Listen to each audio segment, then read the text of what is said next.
You're very dressy. You look look at us. We look like bums, and you look so nice. This is my special shirt. I wear this for my most special interviews, and Oh, that's you guys. well, Thank now you. I feel better about ourselves. Where are you? I'm in Chattanooga, Tennessee. Ah, there you go. Ah, I'm from Kentucky. We're not that far apart. No, we're, the Southern. I feel the Southern bond right now. Yes. I love it. Guys, I loved this movie. This was one of my favorites I've seen this season. Just made me cry, made me smile, made me laugh. Excellent on so many levels. Well, thank Thank you. We you. were very proud of the film. You should be, and it's a remarkable true story. I'd never heard it before the movie, which I'm ashamed to say. But George, you directed this really amazing movie. What was it about this story that made you really want to bring it to the big screen, to bring it to the masses? You know what? I think that, and you're in Tennessee. I'm from Kentucky. But my parents still live there. I think that we've all been beating each other up a lot for the last few years. And I feel like we're not really, I go home to visit my friends in Kentucky who we probably don't vote the same. And we all really like each other. We all get along. We all root for one another.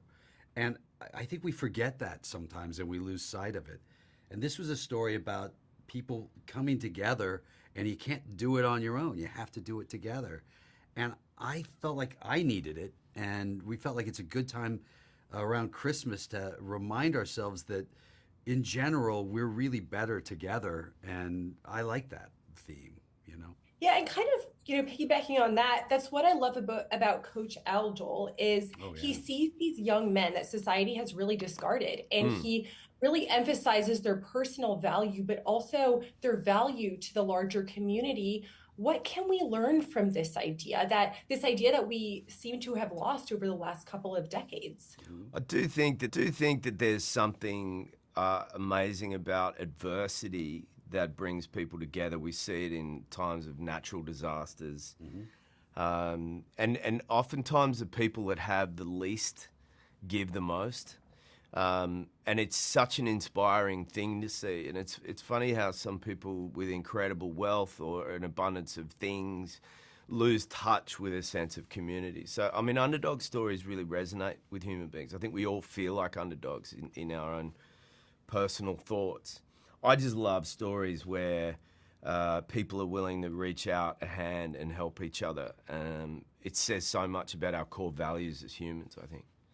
George, it was really poverty and a lack of options that pushed these kids to Yeah. success, which I thought was really interesting. Did you find any personal connection or inspirations in this story that influenced the direction you took the film and really emphasized that?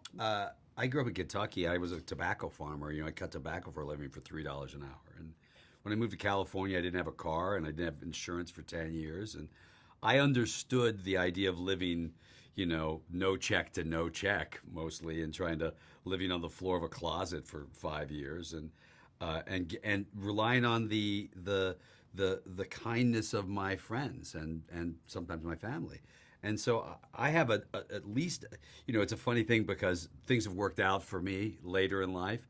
And I've done like Q&As and somebody will say, well, what do you know about this? And I go, you don't get to start the clock on me when it all worked out. You don't forget what it's like to parse out how how you're going to pay for food and what you need, what you can afford and what you can't afford.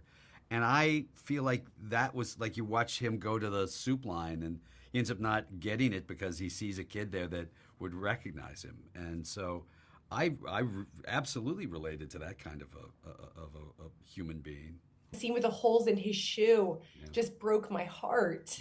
Yeah. Well, those guys, but these guys, the thing is, they all became something pretty special. I think he worked for Boeing later. Joe Rance did, and they all went on to do some really unique and beautiful things. It was a period of time too. The Depression was a moment in time, and particularly on the Northwest, where Washington was not a, that was a new city, and people weren't really all that aware of it. So it was all they were really trying to find their footing. Now that you've directed this movie, what type of projects are we going to see from you in the future? Are they going to be so uplifting like this one? I'm doing a film with Brad Pitt next, which is not uplifting to me because I had to work with Brad Pitt. And then I'm not sure. You know, you never know what you're going to do. It's always trying to figure out where your career goes, and I'm always sort of surprised by, aren't you? Yeah, it is like walking around in the dark. Yeah. Just trying to like, now do this, now do this. You got to take what you can find. Yeah.